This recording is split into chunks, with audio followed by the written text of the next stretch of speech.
Hey guys, so a while back I did a video, blog about gut health and how it's so important for our mental health and the link between our gut and our brain, and how the gut is now believed to be the second brain of the body.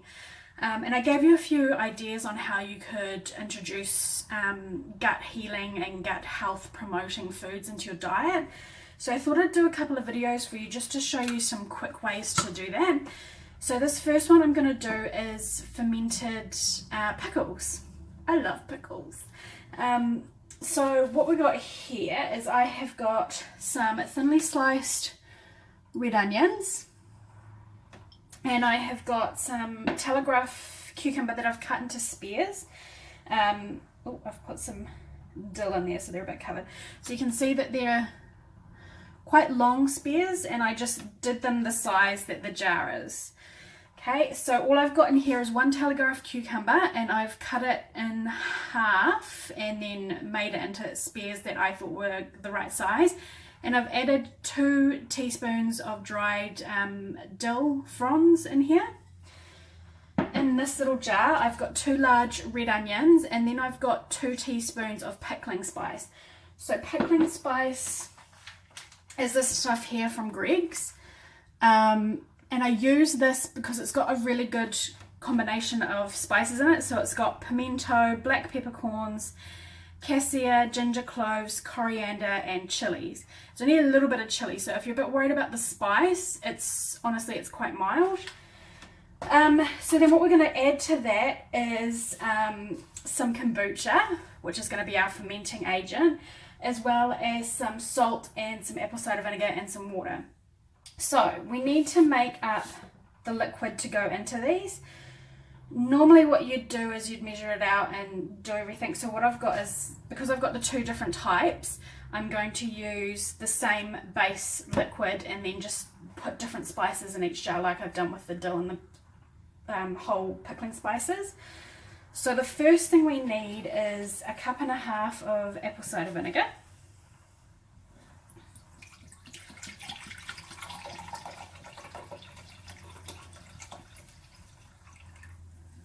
Okay, and then to that we need to add in a teaspoon of salt.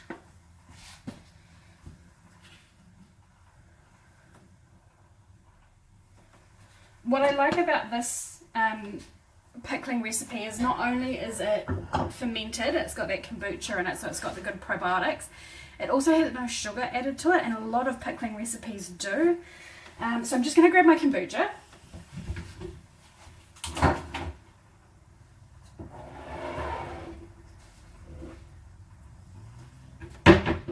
So this little baby is bright pink. As you can see, it's been fermenting for a while. It's got a lovely new SCOBY on top. And we're going to add 1 cup of this to our apple cider vinegar.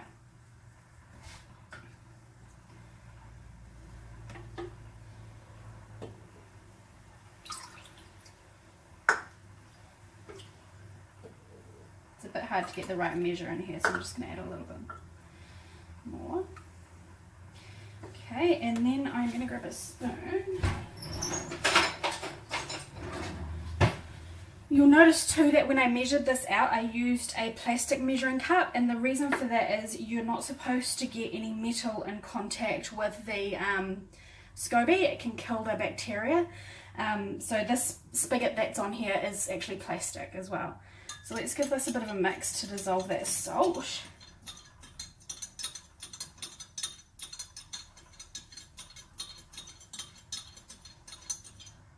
Okay, and then you just want to top up your jar until the veggies are completely covered. So you want to do it slowly, because otherwise it's going to kind of bubble over.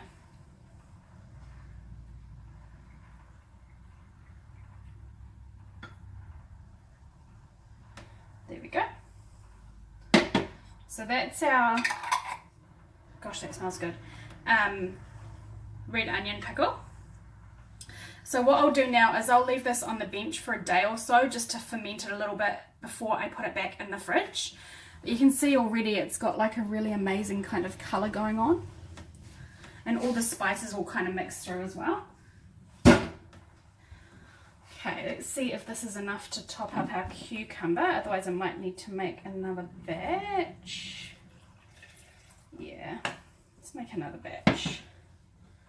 So, if we do half a cup of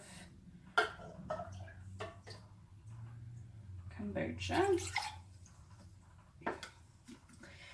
and 3/4 of a cup of apple cider vinegar,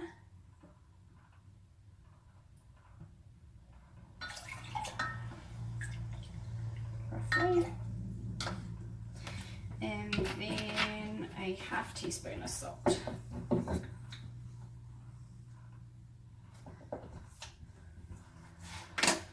Give that a bit of a mix.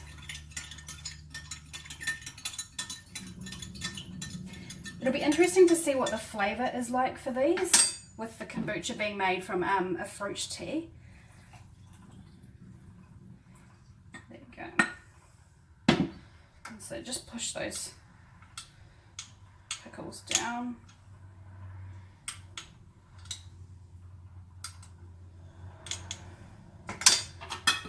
Pop the lid on.